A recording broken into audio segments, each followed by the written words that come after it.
sabahlar Basin dedi. Basin'in kesişmesi. Neyse o şimdi. Kapital Bank'ın yanı. Yukarı kalkıp gedirsə, bazarın qabağı ilə düz gedirdim mən bilərəm. O sonra gelirdi bazara falan. Orada deməli 2 dənə toçkeli qaban verilən yox. Qaban demək ki, bunu zətdir. Biri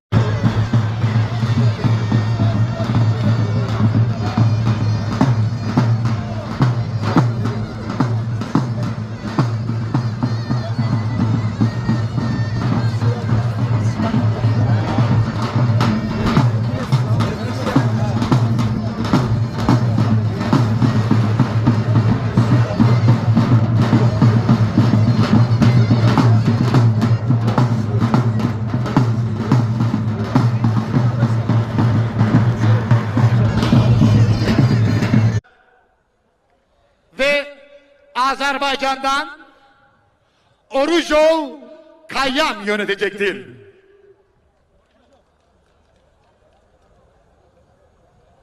Pehlivan,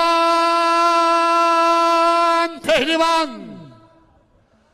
Anlatan olmazsa gerçek bilinmez. Bir başkadır güreş.